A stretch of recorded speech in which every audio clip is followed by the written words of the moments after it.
Welcome to Cheat Codes, everybody. We're glad you're here. Thanks for listening. We're back again for another fantastic episode from a new bat cave, from a new hidden location. We're still trying to figure out a home base, but until we get there, we're still going to be bringing you great content.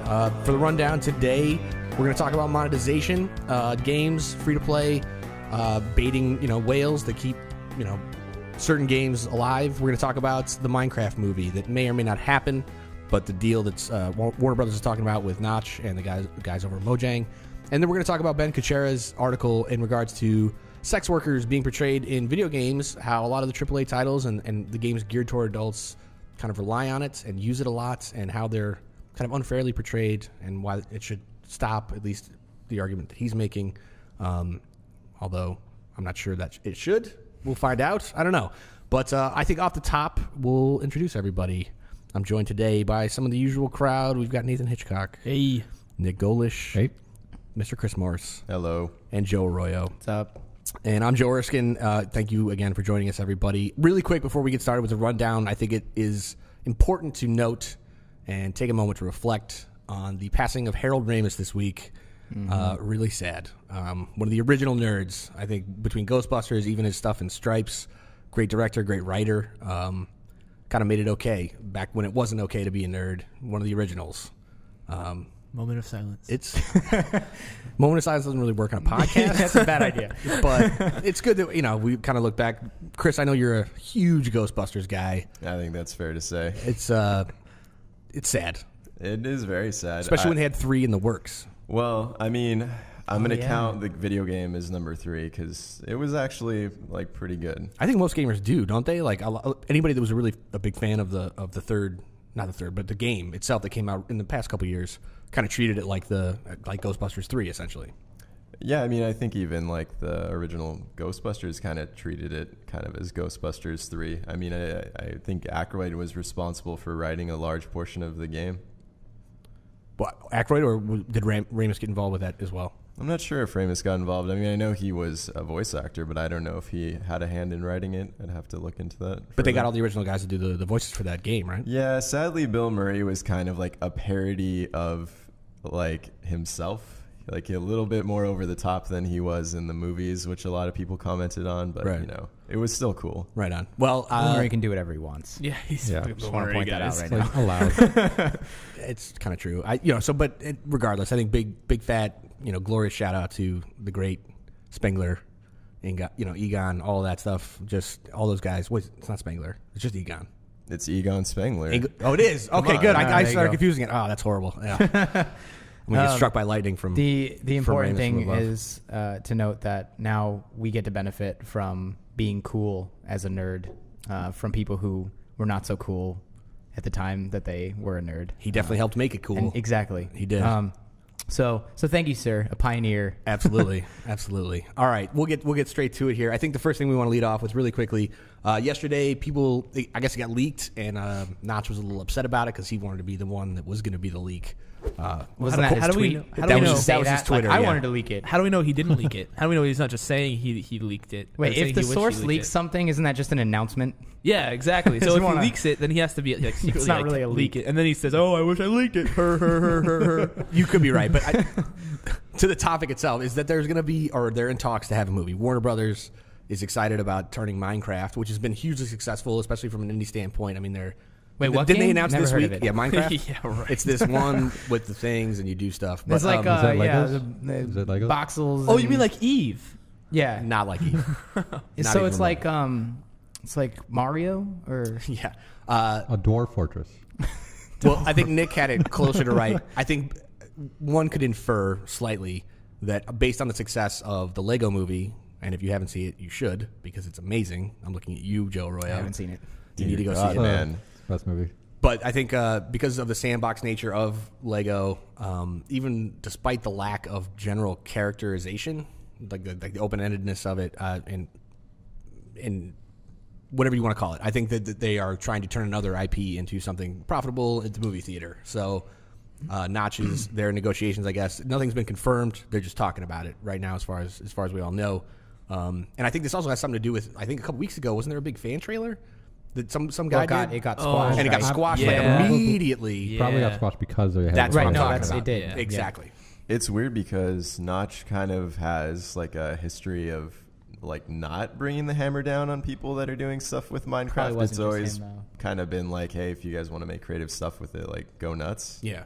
But if like a movie studio is getting involved now, then that changes the day you walk into an office and sign a giant contract. Production deal. Yeah. So, well, I think it could be interesting. I mean, I'm not sure if it's a good idea. Like, I feel like it's still too fresh off of the Lego movie to kind of even consider this. But from a Hollywood standpoint, maybe now it's now is the ripest time to do it. I mean, because what happens then? We get a Mega Bloks movie, we get a Terraria movie. Like, I know. Starbound, right? movie. That too. That's the sequel to the Starbound's movie. the sequel. Cool. But I guess, that's what I'm saying. Like, have we started this horrible from the trend? #1 fan over here? Yeah. Oh, okay. Just because it would have been so easy for Warner Brothers. I mean, the Lego movie was great, but it easily could have gone in horrible directions and not been as good as it was. I think it would have been an easy thing to screw up, and I think that umbrella kind of hangs over Minecraft now too. Like, I'm not a huge Minecraft fan. Like, I appreciate that it's successful, and I think they've done a good job with it, but it could just easily be ruined with a horrible movie at its back, right? Like, you watch U-Bowl, that awesome Netflix director that turned all those horrible video games into horrible movies. Dungeon Siege was pretty entertaining. Not gonna lie. Was that the one with Statham? Yes. Okay. And a bunch of other in the name of the like game? high profile actors that like Ben Kingsley was in it. Like, how did they get him? Everybody's got to pay their bills, so you got to mail it in for at least one performance. It's like when what's his name played Bowser in the Mario movie. He was like, he told his son. Who was Bowser? Oh God, why can't I remember his name right now? The guy from Apocalypse Now. It was Nick's gonna Google it. Google it. Well, his son asked him about it, and he's like, I had to like buy you shoes. Right. There's something along the lines of like, I had to act in this movie because it pays the bills. So. Right. But I'm just saying, like, I think there's a reputation for games that get made, and then movies that get made about them. Like, that they're generally bad. That are generally bad. Right. Yeah. Right. I think, not that Lego's a video game, but we've seen a successful video game franchise come out of Lego, and then now a successful movie. But we're talking about something that's been around for a very long time. Well, there's also the issue of us spending a lot of time talking about this, and then, a month from now, we'll have a conversation on an episode where we talk about how it's just gone. It doesn't exist anymore. Not going to happen. It's possible. Director said it was dumb because you wanted to be able to see Vin Diesel as one of the characters. And I want to see Vin Diesel as one of the Minecraft. I'm just going to get to the plot. Like, I mean, I don't know what you talk about. That's exactly what I'm worried about. Yeah, but characterized by no goal. How did you do it with Legos? I mean, Legos, they had a whole bunch of settings in the different sets that they released. Right, but Legos came with like a person in it. Like, when you play Minecraft, unless you're on a server with a bunch of people, you are on your own. Yeah, but it's exactly the same thing. It's like you play Legos, you're using your imagination to create a world or something. Minecraft is exactly the same. Yeah, that's the other kind of. But I think the Lego movie is just magic. I don't think that's gonna. I think that's lightning striking, and I don't think it's gonna strike the same place twice. It's described as a minor miracle that movie was as maybe. And Nick never likes anything, so know it's significant. Yeah, he came home after seeing it, and I was like, "Hey, how was it?" And his response to everything is like, "It's okay," and he was like, "It was great." and then I had to sit down for a while, and I got a little sweaty, and I was like. Where's Nick? What have you done with him? I was out of breath, and it was weird. Invasion of the Body Snatchers kind of thing. Yeah, exactly. Dennis Hopper, King Koopa? Dennis Hopper. Thank you. Dennis Hopper. He was King Koopa. Also, and John they named the Hopper room. Leguizamo was in it, too? Yeah, he was. And, the pest. Bob Hoskins, right? He was Mario. Yep. And then John Leguizamo was Luigi. Right. Yeah. Oh my goodness! Wow, with the crazy boots. Those boots were awesome. They were a travesty, and I'm sorry that movie still exists. I'm just gonna say it. I'm gonna go home and watch that. I enjoyed that movie. I wanted a sequel. I waited I'm still waiting for the sequel. They set it up perfectly, and it just never happened. Got 4 out of 10. I don't even remember how it ends, and I don't care. Is that Rotten Tomatoes score? No, it's IMDb. Do you want me to tell you how it ends? I would say. No, I think I blocked it from my memory for a reason. Right. So, well, I like video games and I like movies, and I hope that people keep making video game movies because eventually someone's going to get it right. A good one, I mean, there's going to be a lot of failures. There have been a lot of failures, but video games are winning the culture war, guys. They're making movies about them now. Good callback, and I think I would even say that I think given enough time and enough resources that movies can be on par. I'm sorry, games could be on par with movies. You know what I mean? They're not already? I'm confused. Maybe based on budgets. But I'm saying how pervasive they are. Like, people have their Oscar awards for movies. And yes, you have award ceremonies for games, but it's not on the same thing. They're horrid. Award ceremonies for games are some of the worst crap, especially last year's. This most recent award ceremony, I can't remember which there was no audience, no studio audience, and so they were trying to like cater to you at home with the 5 people running the cameras, and then they'd like, that's what you hear in the background, and they'd say something funny, and you're like, oh god. So the Spike Awards are kind of ridiculous, but the Game Developers Choice Awards, the GDC, are pretty legit. And like the one year that I went, when they had Tim Schafer MC. Amazing. Oh yeah, he could. Well, I would believe that, but I think that caters to a certain audience, to a certain select few. Like the Oscars are pervasive. That's broadcast on every television across the nation, and until games get to that kind of level.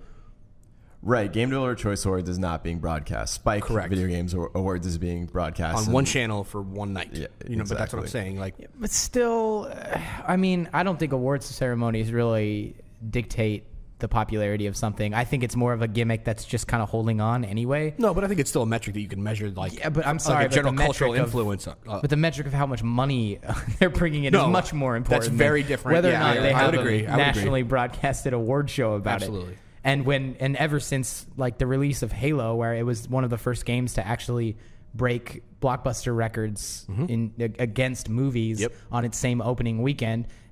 We've never looked back, so I don't think it makes sense. Then games have never been surpassed by movies. I mean, aren't game releases always bigger in a way? I think based on the fact that you charge $60 for a game as opposed to $10 to $15 to $20 for a movie ticket. I'm just saying they're making more money. Games are right. You could reference the easy one, which is GTA 5. Which they did $1 billion in a week. I mean, that's like no movie does that. Yeah. They might not be making more profit. Yes, okay. Yeah, they might be generating like a large amount of revenue based on the sale price, but movies might be more profitable still. Technically, I'm not really sure what the. Are you talking about the trade-off between ticket sales and then DVD? Like even though like Call of Duty sells $1 billion worth, like you have to look at how much of that was actually like profit versus just like recouping costs. Yeah, no, understood. I would say that they are starting to even out to a certain extent. Oh yeah, I think the way the money gets spent kind of dictates how that differentiates, but. Until there's a similar cultural, like people in countries, for instance, that don't necessarily get a video game influence like we do here in America, probably still have more of a movie influence, right? Fair to say, maybe. So until that starts evening out, like the way that video games become more prolific on a global scale, on just like movies are now, like we're not having international, film festivals for games. You know what I mean? Like Cannes exists as like the great, non-Oscars of Europe. You know what I mean? Until that starts happening for games and stuff like that, I think it's still kind of like not a cultural war that we're losing, Christopher, but IGF. IGF. Yeah, but I feel like that's still much more of an American show. Isn't that defined as a festival? Well, yeah, no, it is. I'm not saying that these things don't exist to a degree, but like when people talk about like Cannes in reference to film, it's much more of this like.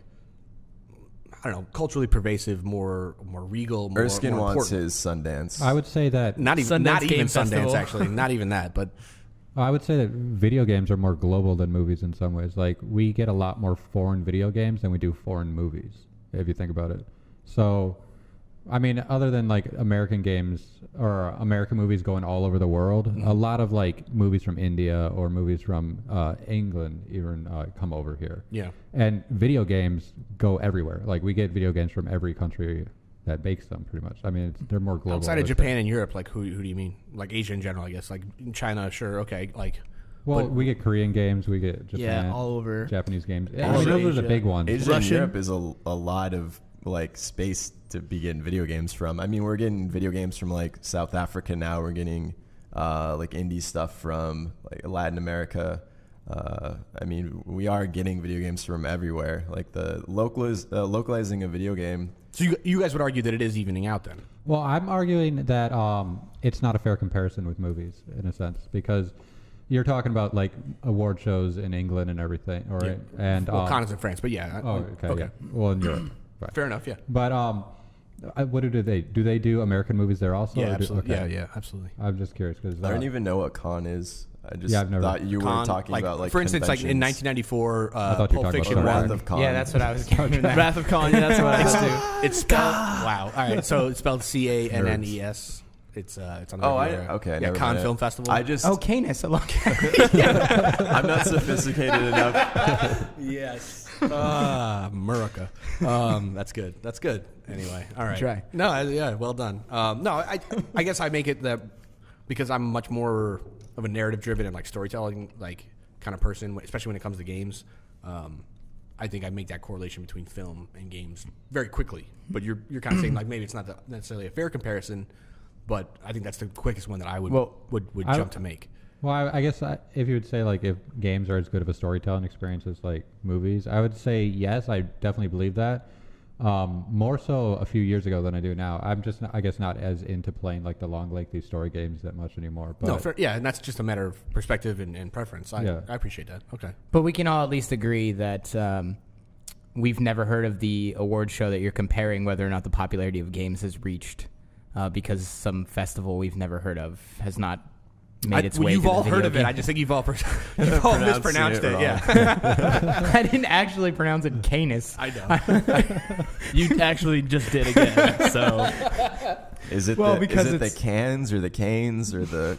I think people pronounce it all sorts of ways. As far as I know, it's Cannes, the film festival. Maybe you're wrong. I could be. Yeah. I could. Maybe I am. Damn. Maybe I am.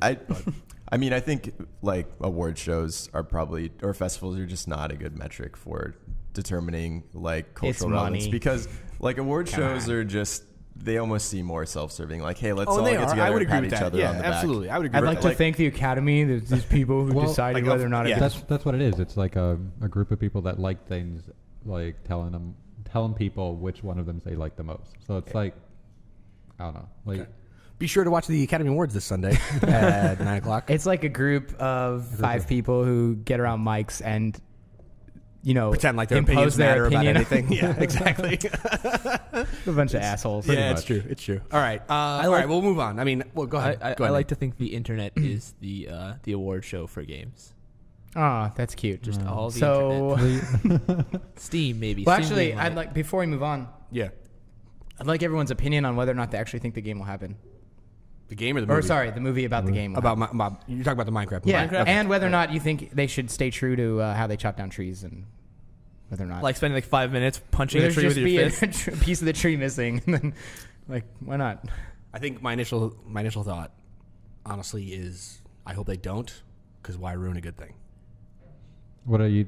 You hope they don't make a movie. Yeah, I hope they don't make a movie. Are you afraid of them ruining the idea of making games into movies, or afraid of ruining Minecraft, or afraid of? I think it's less about making games into movies, and it's more about the whole Minecraft specifically. Because look, I think from my impression of Notch, I get like that he made a thing that turned out to be way bigger than he ever intended, and he's already made an excessive amount of money that he's done very good things with, about reimbursing his employees and everything like that. Yeah, which is awesome, but I think it's a dangerous threshold to cross when you start messing around with Hollywood and making sure that the thing that you created for a specific reason or for specific reasons gets warped by that. So that being said, if I ever had a game that was going to get turned into a movie, would I say yes? Probably, but I don't know. You know what I mean? Yeah, isn't that why most of them though get shelved? Is because there are too many people trying to keep it true to its original roots, and then the Hollywood side tries to pull it away from that. I think they get shelved because they're not going to make enough money, probably.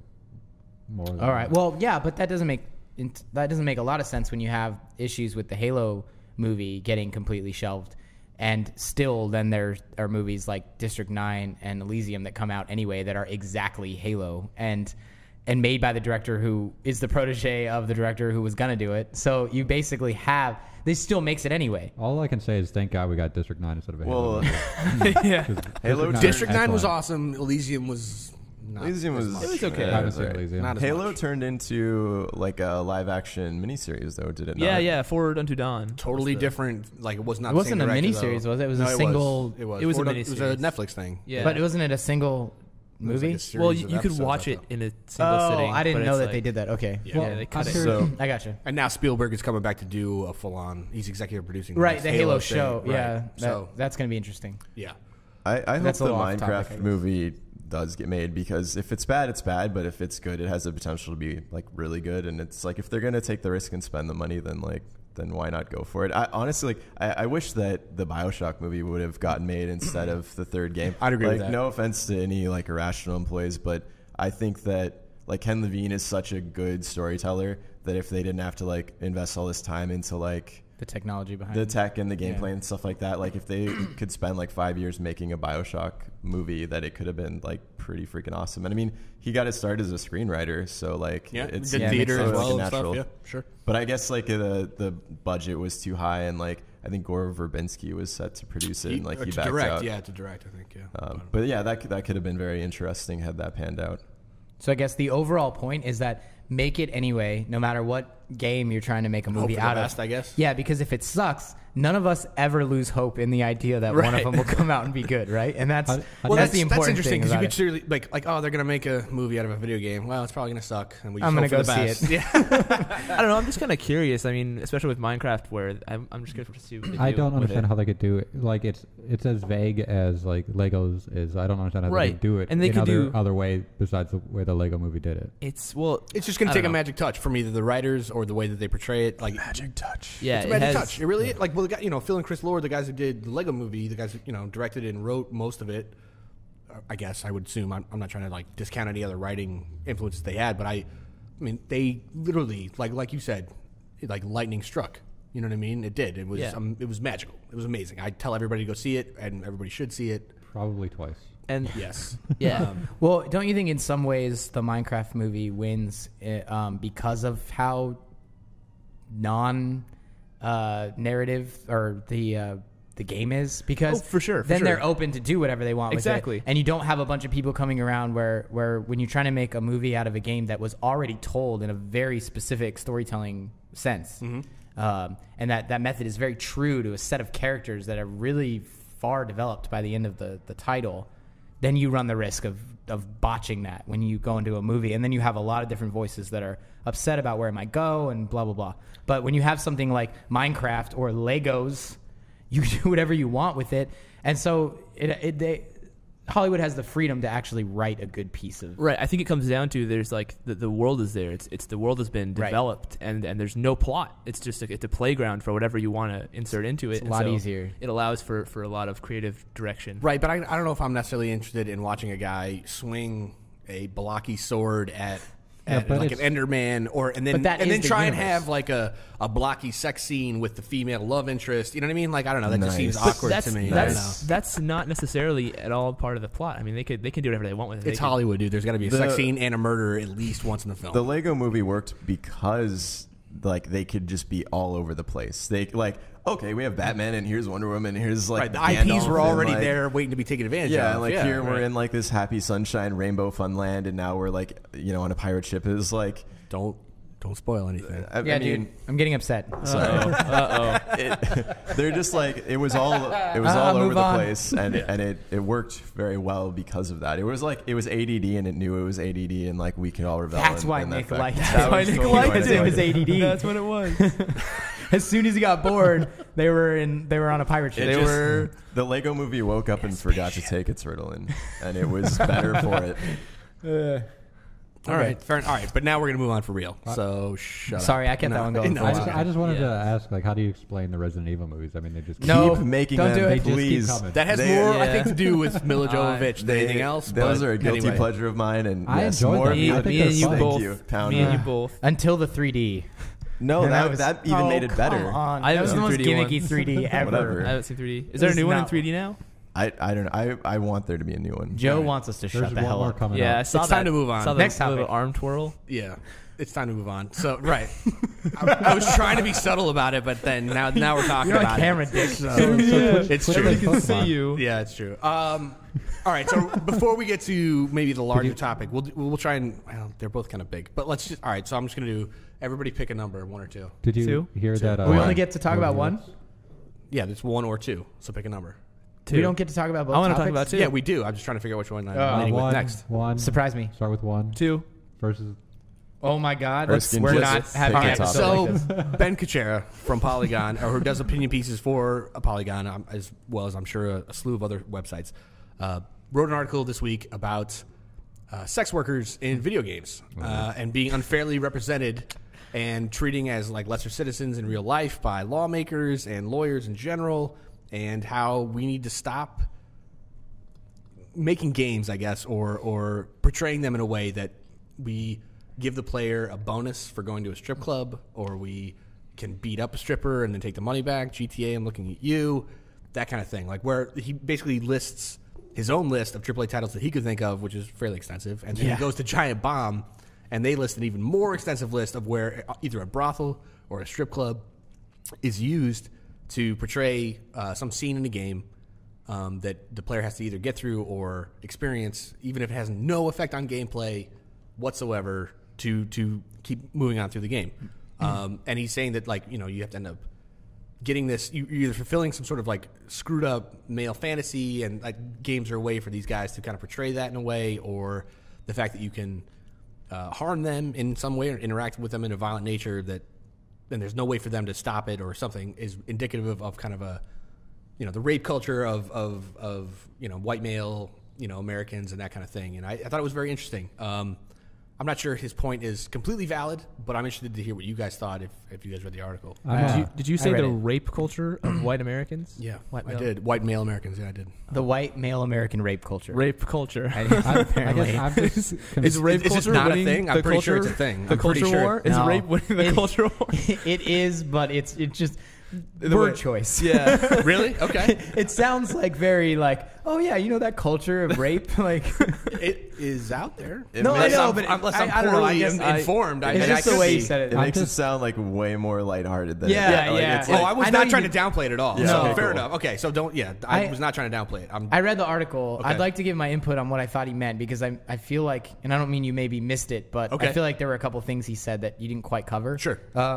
And maybe I'm wrong, but this is what I took away from it. Right on. One of the things he mentioned was that in today's society in general, when like a girl gets raped and it goes to court or something like that, there are a lot of times where it gets shrugged off very easily by lawyers because of our system. Particularly strippers. And, if they're a stripper or something to that effect, or a prostitute or something. Yeah. Yep. So then it gets shrugged off really fast and goes immediately to, you know, to what the defendant, and they don't get charged with anything for maybe raping this girl because she was a stripper or whatnot. Right, they're treated like second-class citizens. Right, that kind of thing. And then he equated it to the same thing where if murder occurs, you know, that's it's immediately handled and it's done, and you rarely get away with it, that kind of thing. And in games, what they do is they use this whole sex trade thing and demoralizing the woman of being a stripper, and then she usually ends up dead in an alley somewhere later in the game, or she's killed by the bad guy in the game, usually not you. Yeah. And they use it as a really cheap ploy to immediately show that some guy in this game is bad. Okay. So when they want to immediately show, we need to make sure the player understands from a narrative aspect that this character is not a good character. Oh, the easiest way to do that, strip club scene, guy kills a stripper. Done. Right. And now everyone feels that way.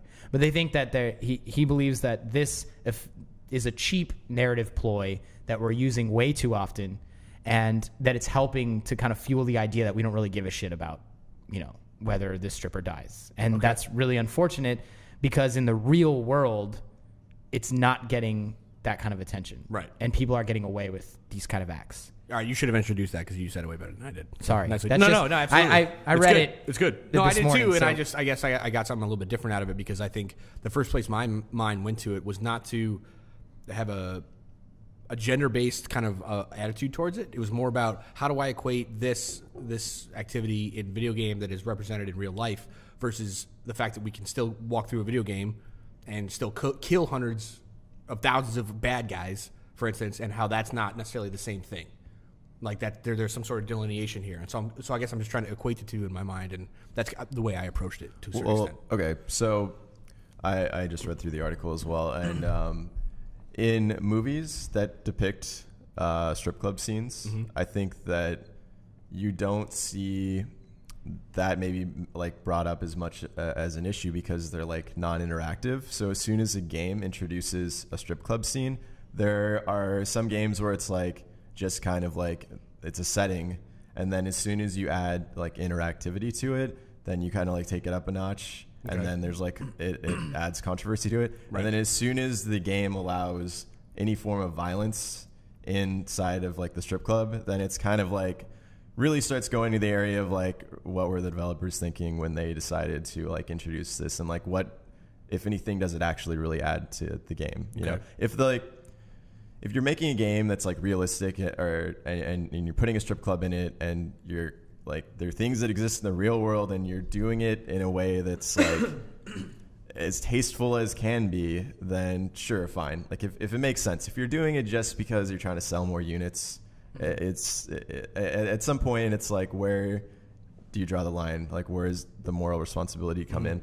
And what I thought was interesting is that this like idea just kind of like continues to get perpetuated, and like everyone's trying to like outdo each other. And so Ben talks about in this article a press event for true crime, as well as Duke Nukem, right? Yeah. It's funny because I was at the press event for true crime that he is talking about. Okay. And I was like kind of like flabbergasted. It was like maybe my second GDC, and they did up a whole room at the W as a Hong Kong strip club. Oh my complete God. with pole dancers. Wow. And I was just like, all right, were they dancers though, or were they full on like scantily clad, like stripping? They were that not kind of thing. They were not like nude, but they were not wearing. It was suggestive enough. Very much at all. I mean, it's like pasties, that kind of thing. No. Like maybe like a bikini top and bottom. I mean, but I mean, like these girls were like pole dancers. Like you don't just like, you know, like learn how to do that in a day, right? Like, apparently it's a good workout. I was gonna say it depends. There's some ladies that do it as like a yoga. Only they do pole dancing. Well, but they don't strip. They just use that they as have a workout pole dancing device. exercise classes too that aren't related to actually like going and being a stripper. But that's what I'm saying. That's exactly what I'm talking My about. point was that someone from Activision, presumably, or whatever their PR firm or whoever set this event up, decided, hey, it's a good idea for us to go out and hire like pole dancers and like do this party at GDC. That's interesting. Was that person male? I have no idea, right? I don't know who set it up, but someone decided that person was male. Don't be sexist. You're making assumptions. No, I actually have somewhere to go with this. But okay, so what was the entirety of your experience? I mean, like obviously people were there, like enjoying themselves, both male and female. Were there female people? Because the way Ben wrote it, it said that there were not very many female people there. There definitely were female. Like, was it a 1-to-1 ratio? It never is. It's never a 1-to. And not even on ladies' night. Yeah, exactly. Yeah, like at like GDC parties and stuff like that, it's never a 1-to-1 ratio. Sure. Was there like a disproportionate amount? Like, I don't really remember. It was a while ago. But like people were there, people were enjoying themselves. But it was still, it didn't make it any less kind of like bizarre. And you felt out of place, and you felt like it was weird and awkward. Yeah, a little bit, yeah, definitely. Okay. Because like you could easily throw a party promoting a game without having to do it that way. And I mean, you could still do it up like a Hong Kong nightclub or something like that without having like pole dancers. They give you the real experience where you go into the bathroom and then there's like a dead hooker in there. Oh my God! You have to figure out. I hope they paid her well. That's horrible. All right. No, she's acting. Come on. Right. Well, I'm just saying, I hope they paid her well. That's it, because it's not real and it's a simulation. To a degree, I would say I feel like they should treat it the same way movies do. Like, don't have a sex scene or don't have like gratuitous violence or sex unless it serves the story or the movie itself, right? Isn't that just a good rule to have in general? Like, if you have these things and you're going to depict it in a certain way, fine, but make it serve have the story. A meaningful purpose behind it, and Correct. not just have it behind killing hookers, be gratuitous, not be gratuitous. But he had that. That's his problem. He has in the article though, is that people are using it as a cheap way to do that exact to justify it thing. unfairly. Yes. Yeah, Well, no, don't you I agree. have a problem with movies that do that also? Because movies do it all the do, time. Absolutely, so they do. Why is this a big deal? I mean, why can't a game be? I agree. I'm not saying I agree it's with you. I'm not sure it's a because big deal, but I interactive. think what this is the argument that I initially had with myself is that like if we're making a big deal out of this, then how come we aren't making a bigger deal of the fact that like we can roll through GTA and yes, we can have sex with a hooker and then kill her to get our money back, or then we can go and kill 400 people, and nobody's really writing op-eds about that until somebody does something in real life that reflects it. Nope. Go ahead. Okay. GTA, I feel like, is a really bad example for this because, I mean, sure, you kill hookers indiscriminately, but you kill everybody indiscriminately in every location you possibly can access. The South Park theory. There's if you make fun of everybody equally, then it's not really racist or sexist or jobist or whatever. Yeah. I don't think it makes it any less screwed up. Well, I mean, whether or not GTA is screwed up is a completely different issue, but I don't think it's like indiscriminately. It's not unfairly killing hookers. I agree with you 100%. So I'm just curious, we don't care like, about these guys. what were all these examples of games? Because I can only think of like 2 or 3, maybe off the top of my head, that like depict this kind of like interaction. Okay. Well, I'm just curious. Wait, like games? Oh, games. Oh, he named like 7 or 8, and then on the Giant Bomb. I think search, total there's like another 20, like 10 like or 15. Is it 7 or 8 properties. that came out in like 1 year, or 7 or 8 total out of all games? this goes That back- doesn't- like recent stuff. Okay, I don't. This goes back with the first like 4 or 5 years, I think. Okay, From- I'm not from exactly since sure. now. 7 or 8 games out of what 1,000 came out. I know, that's not that bad. That's not Movies do that's it not more. really a trend. Yeah. Movies do Yeah. it more. Yeah. And we're not complaining about that for some No, crazy I'm reason. not even saying that he's wrong or that we should. You know what? Damn it, we should portray sex workers in a horrible way. No, like that's not what I'm saying. I'm just he raises an interesting issue, but I guess he's trying to treat it differently than a bunch of other issues that video games already have. In being an art form and portraying real life things, I'm not saying that it's wrong, but I think the way that I equate it in my head, if we're going to justify it appropriately, is make sure that it furthers the game in an appropriate way. Yes, I would say the only issue I have in the article is the whole idea of saying this needs to stop. Like, come on, you can't.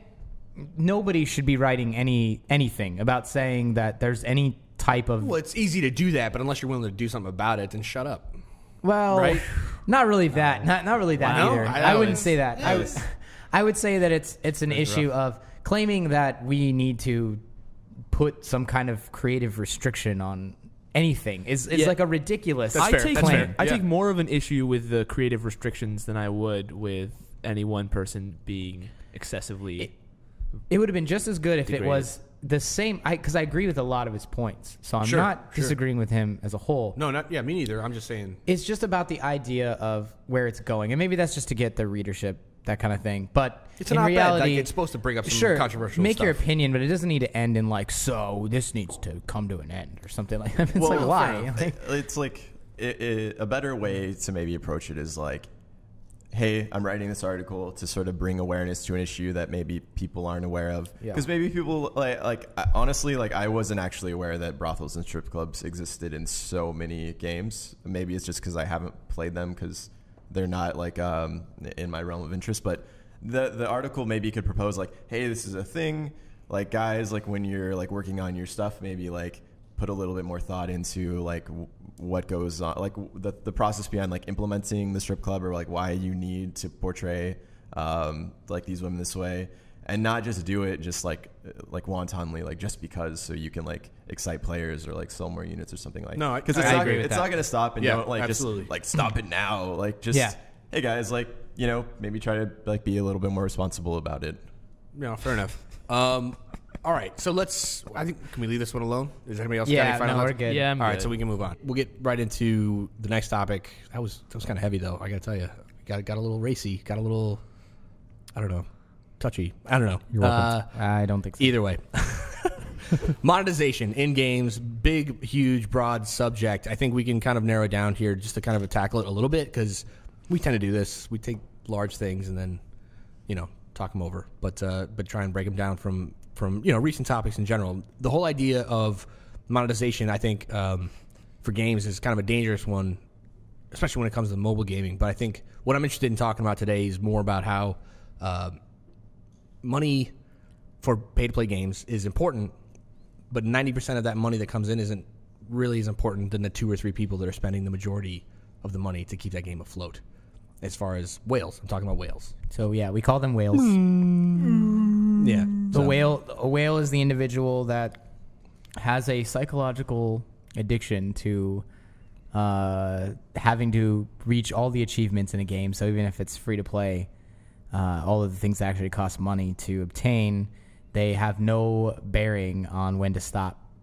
You mean like a spending pay to win, that money. but keep it going anyway? Correct. Right. Is it a psychological thing too, or is it just like a source of expendable income that they can afford to do it and they got free time to do it, and that's that? Well, maybe yes and no. Well, maybe they have expendable income and no free time. That's why they can't. That's why they spend the money to play. Yeah. There's Good a call. theory that there are 2 types of people that play games: the ones that have time or the ones that have money. And so, you can make up for not having time by paying lots of money. That tends to be a pretty common mechanic for paying for content. Right. You pay to get ahead a little bit because you don't have the time to actually, you pay for experience boosts and stuff because you don't have the time to actually sit there and grind. But this is the kind of thing that is relatively new, I think, to the industry, right? Like, this didn't exist 10 years ago, right? I mean, Well, the whole free to play I don't think quote free to play unquote free to play. By the way, Yeah. Right.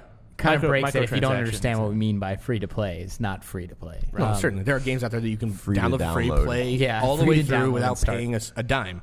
But we're talking about there are games like they can do that, but you can also pay a little bit extra, or in certain stages of the game or certain aspects of the game to excel or pay to win in that regard.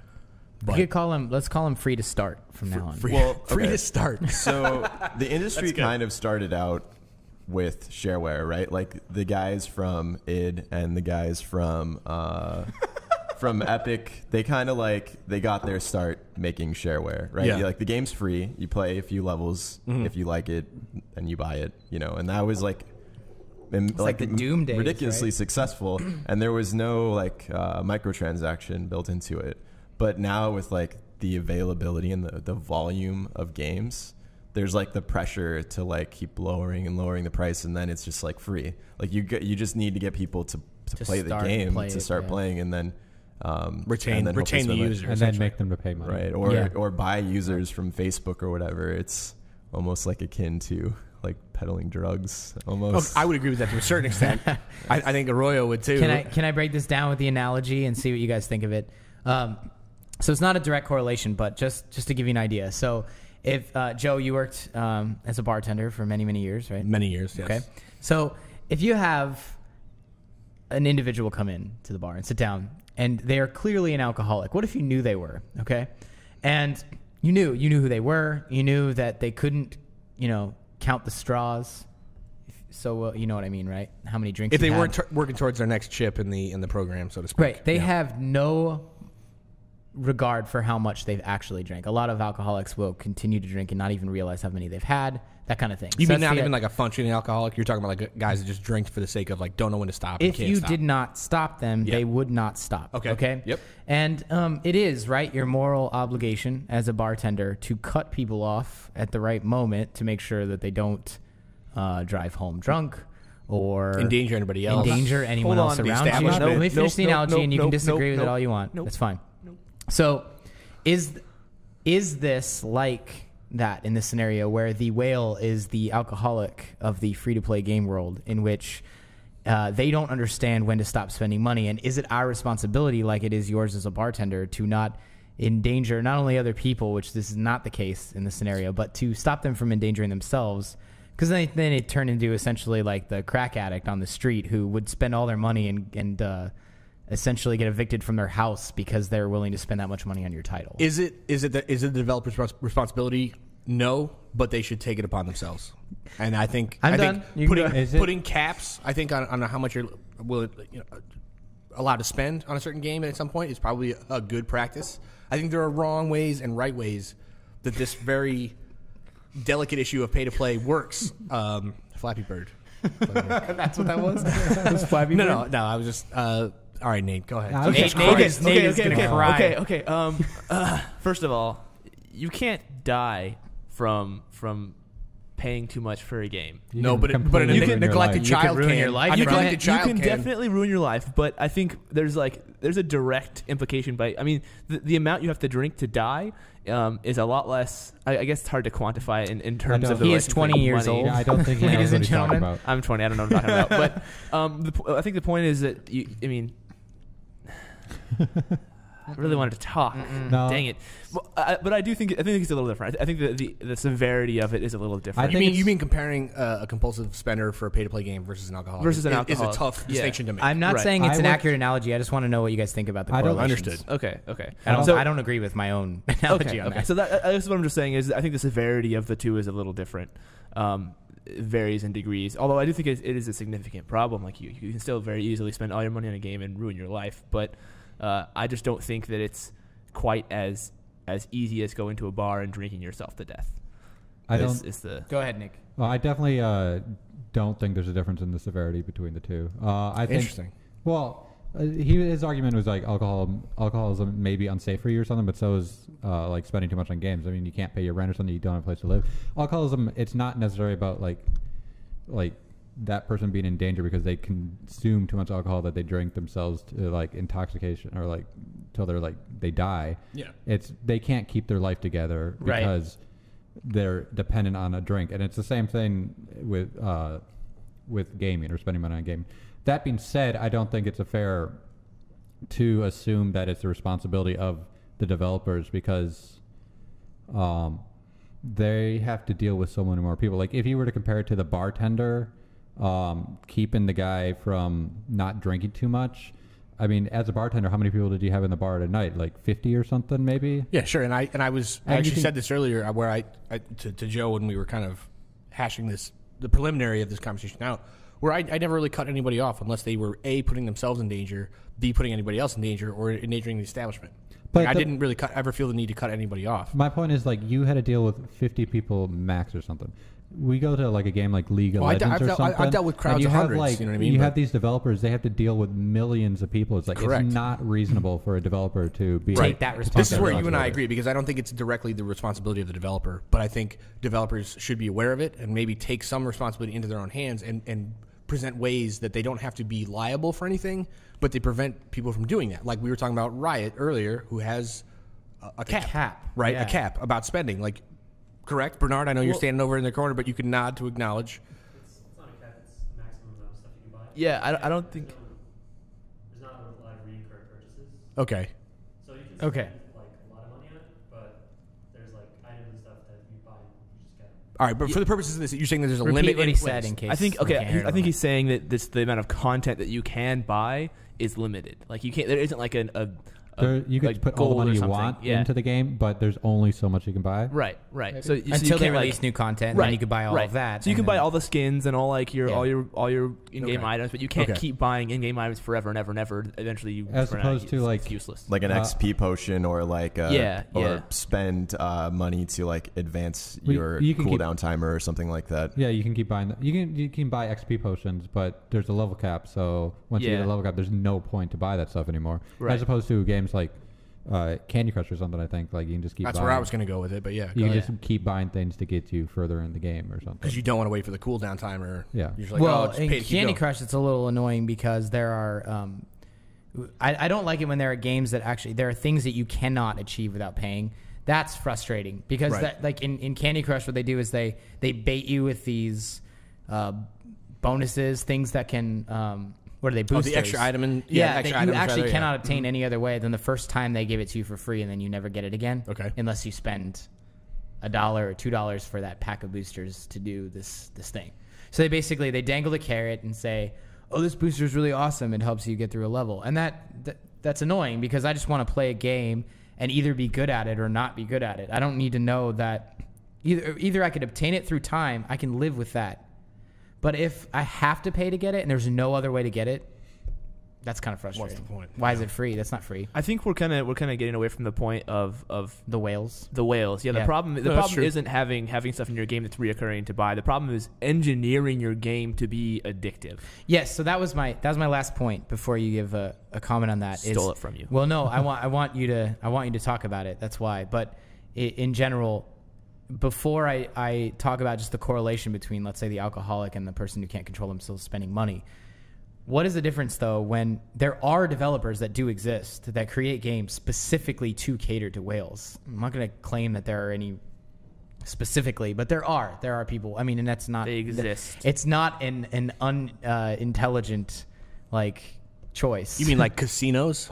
Yeah, exactly. there you You gotta, So you it's gotta not consider like the tobacco industry also. I mean, right, it's the same thing. or the industry of in terms of alcohol. That's No, the games, same thing. games step into that bubble too. I think that's true. They go into the vice industry basically is what it becomes. Playing on people's weaknesses to maximize profit. Sure. So I want to like say my piece on it, and then you guys can kind of like tell me what you think. But like before getting into game development and games press, I was going to school and I was studying like ethics and philosophy and psychology, and I was playing. That explains a lot. I was playing MMOs at the time. Like I played a lot of EverQuest. I played a lot of WoW, and that was before free to play.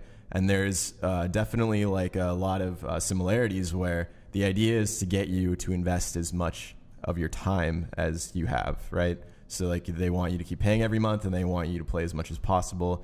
And then there are like lots of mechanics built into the games to keep that to keep you coming back. And so what ends up happening is you see people's like quality of life degrade as a direct result of the amount of time that they've invested into the game. And then once money comes into play, and then you see people's life degrade as a direct result of putting more and more money into the game as opposed to their time, you see the same things happening, but almost like sometimes worse. Mm-hmm. And I mean, like, it differs like between games and between people, obviously, but we're good enough designers now, like as the industry as a whole, is like people know like what they're doing and they know what they're engineering. And you mean how to like prey on people? Well, way, it's like, or to maximize the experience in a good way. Smart enough to take advantage of you, Joe. You know, wait, what? You know what works, and you know how to design it so that you can either get people to invest all their time or all their money. Because addiction's like a very real thing, whether it's games or tobacco or alcohol or what have you. Yeah. And so what I've been seeing more recently, which like I'm kind of happy about, is and I'm not commenting on anyone's like ability to like make their livelihood. I know people need to make games. I know there's a lot of competition. I know that you need to make money. But like from like an ethical standpoint, it's like, how far do you push it? Don't like, just so that you can like make a living, like don't like be detrimental to other people. It's like make enough money so that you can make a living without like hurting people. Okay. Just like one more thing. So like I've been seeing games that are free to play. Path of Exile is a good one. There's just an article that went up on Polygon where it's like there's no pay to win mechanics. Like you're buying new content or you're buying things like that are cosmetic. And that's been working out pretty well for them. They said they could make more money if they put in things that like XP potions and things like that. They're like Hawken is another like pretty good one. Mm-hmm. I think you can still buy like boosters and stuff in Hawken. I don't know how. I don't think it's nearly as bad. And then finally, I don't know if anyone that has ever heard of this. Like if anyone listening to the podcast has. There's a old browser game called Alien Adoption Agency that just recently came back. It sounds kind of awesome. It's like it's this really cool like text-based game, and it kind of like faded away.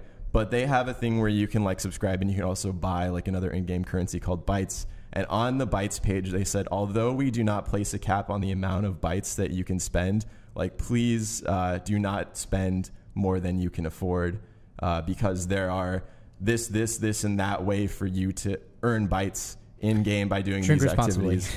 And so if you want to have a system in place where people can like spend as much money as they want, then you should make them aware that there is no cap. And like, so like when they go to the page to buy something, it's like, hey, like, just so you know, there's no cap. So just please like spend responsibly. They have it on alcohol bottles, but they don't have anything like that on games. And I think that it would if you load up an MMO, it's like, hey, don't ignore your friends and family and responsibilities and homework. You like go outside, like don't sit here and play for 18 hours a day. You mean like Nintendo does with the Wii, or like Final Fantasy 11 did, or other MMOs. It's just like there should be kind of like a warning or a disclaimer. You mean an ESRB inside the game that says don't do this too much? Not even in like an ESRB, but just like self-policing. It's like, hey guys, like I'm not saying that I disagree with you. I'm just curious about whether or not that quantifying works.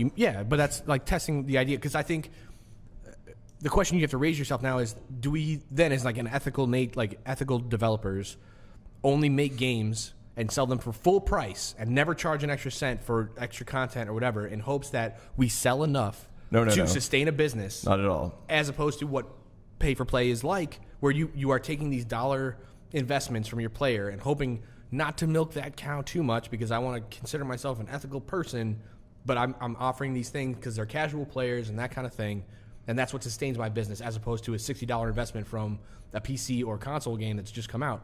Like how? Like, is that just not naive, arguing at all? What? It's like no, I'm not arguing with you either. Okay. But I'm saying like that's how you counterbalance that argument. Do your game for free and have things that you can continuously spend, but it's just like have like a disclaimer on like the checkout page. I'm gonna disagree. I think disclaimers are kind of a cop out for a comment. I mean, they're usually common sense things. Like, please drink responsibly. Just because it's a common sense thing doesn't mean that. No, but the point is it's a cop out, because people are using that and then saying, oh look how conscious we are of how ethical. We're endangering people. Yeah, look how ethical we are. If you think and about it doesn't make a difference. Ever since like drink responsibly come out, there is more of a negative stereotype on probably heavy drinking and everything. So I'm not arguing that it doesn't but I think work. that's from a campaign more on the drink responsibly thing than it is from the actual disclaimer. So why shouldn't gaming like have a campaign. All right, maybe it's not a That's a bad thing different that it thing. exists, but people who have an addictive personality don't even listen to their own friends and family, let alone a single image that shows up and tells them not to. This stuff is very common sense for maybe us, but for other people, it may not be. So having that helping hand to tell you this, maybe. Well, if people don't know that's common sense, they're doomed. Right. Then over to Joe's argument that if you're addicted to it, then who says you're going to listen to that? But I think that's where the correlation breaks, though, because I don't think people get addicted to playing games. I think people. Hold on. Hold on. Stop. It's not addictive in the same way that being addicted to drinking or like an addictive substance like tobacco or hard drugs or something like that. Like it's a different thing.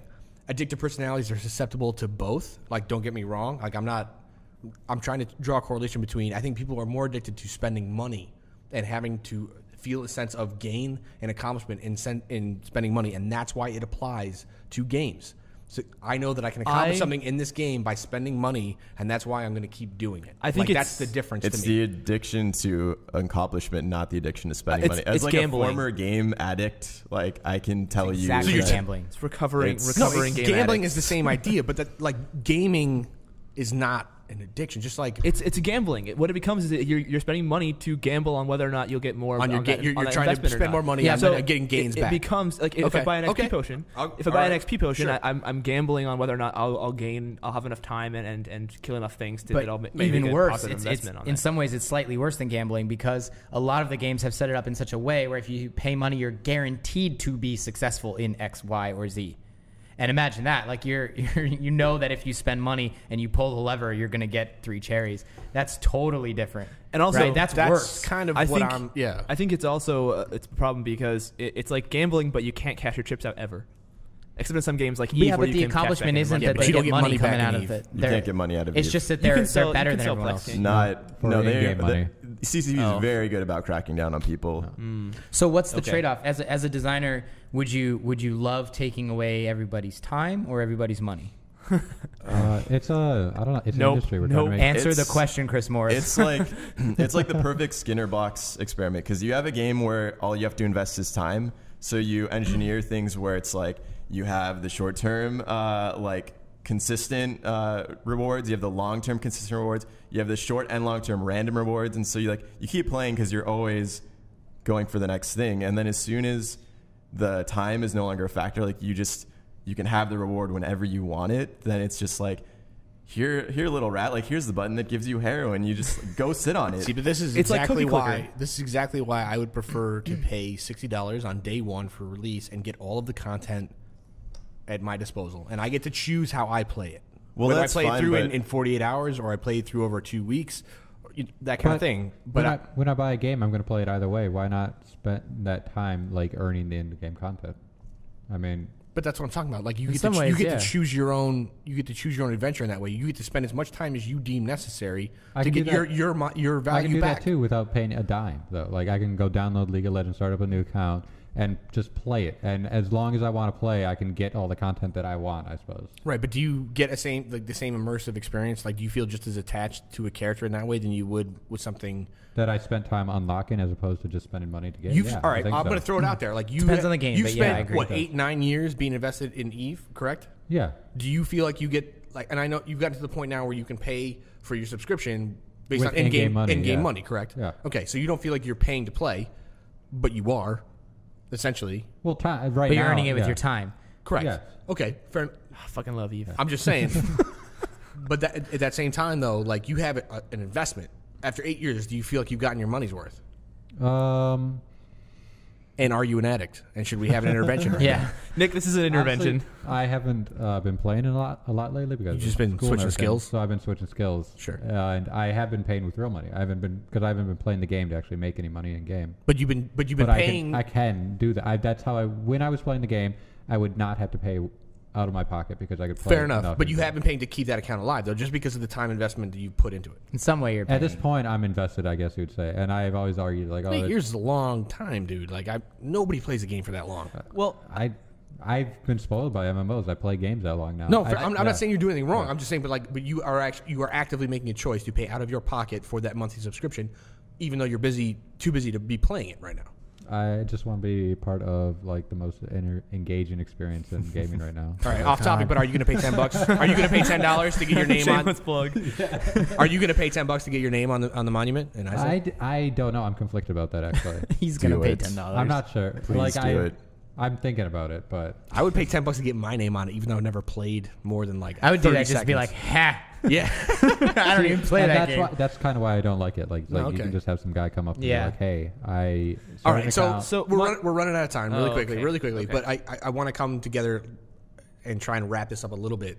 But all right, so are whales bad, and are we exploiting them to make games that are pay to play? Whales themselves aren't bad. No. I'm just saying, like the idea of exploiting them as developers that's a bad thing. I think we have to leave that one open ended in some ways. I should have rephrased my question. I'm though, fine with saying Chris. that exploiting people in general is bad. for a personal gain is bad. Exploitation is not good. But that's what I'm saying. Like, even though it may be a naive ideal, like I think making a game to sell on its own merits and leave it at that is still, and that's the way the business started. I mean, what's wrong with trying to do that? Isn't that a naive idea, though? I think trying to find like that happy medium where you can make games and exist is still it's delicate. It's very delicate. Well, a work in progress because $60 games are they're going away. I mean, like I was talking to someone and he's like, it would be better if developers could set their own price and not deal with retailers. If your game if you think that it should cost $100, then set it $100. People can buy it for $100 if they want. You know, if your game should cost $20, like that's why like indie games seem to be doing so well right now, because it's like I spent this amount of time, I'm going to sell it for this price, it's going to sell this amount of units, and so like retail is like playing a problem, like price pressure is playing a problem, like with mobile and with Steam, and like I'll just wait for a Steam sale or I'll just get this game for free. You know, you have all these factors that are just kind of like muddling up the whole process, right? So it's just like, we want to make games, we need money to survive. Like how do we make it work? And it's okay. Well, there's no like easy solution. You saw what the Metal Gear guys did? They dropped the day one price down to $30. They cut it in half for the new Metal Gear Solid game. Well, and like I'm honestly surprised more game companies don't do that. I'm actually kind of surprised. I think it's a bold move, and I think it's a way to. I think it's necessary. I've always been confused about the pricing of video games and how like all the games have always been the same price. Well, games are like cheaper now than that's a market thing. Been. They try to normalize and everything else, because the independent push. Yeah, well, even $60 games are cheaper. That like Super Nintendo games were still like $50. Like so, in the grand scheme of things, games haven't really gotten that much more expensive. Why do I feel worse about buying a $60 game than I did when I bought like? Because you play a game for 8 years, dude. Come on, humble bundle. All right. So final point though is. I guess we can all agree, right, that exploitation is bad, but it's hard to find the line between that. But you still got to make your money. Basically, don't sit down with your fellow developers and ask the question of, do we have our consumer shit into a bucket and not get up ever, or not even be able to afford said bucket? Naive or not, you try and make a game that stands on its own merits and it's worth paying for. I'm just curious, like, do we have any, like, examples of people, like, ruining their lives based on this? Not off the top of my head. Yes, there are. No, I'm sure there are, but I don't know anyone that did. There are a lot of the WoW stories in terms of if we talk about exploitation of time for people who there was that farm. There are individuals who have actually died from not getting out of their chair or eating or taking care of their own. Like the Farmville story. Yes, we're talking about the exploitation in the sense of. Well, there was a big lawsuit against Apple because like kids could just basically like sit there and just charge, and like there's there's no warning, there's no nothing. But I mean, that was a big problem, and I mean, like the games, they were allowing that. There was no like process in place for like preventing that sort of thing. That's true. And I mean, like even though it was a brand new thing. I mean, they can't think of everything that happens right away. But there are always going to be people that are like, hey, there's this loophole. Let's take advantage of it and see like what we can get away with. Of course, but I don't know. All right, can we call it? Yeah, I'll live with that, but. I don't think any of us actually formed a line here, and there never will be. No, there won't be. The problem. It's that's more what about, I meant by it's just impossible. about the discussion. It's about the discourse. I'm not asking for like decisions or what the right answer is. I think. Well, the lines are going to keep shifting too. Yeah, absolutely. And we'll be with you. And I'm looking forward to talking about it when it shifts again. Right. You know what I mean? Anyway, all right. I think we've done it for today. Thank you guys for being patient. Hanging in there. I love you, Joe. I love you guys too. Oh my God. I know. Right. I'll pour one out for our homie Harold Ramis. This has been. Rest in peace, Harold Ramis. Rest in peace. One of the original nerds. Sorry, finish it up. No, it's good. Sell your Bitcoins. So Is that you're saying every time? thank you guys for listening in. Thank you guys for joining me.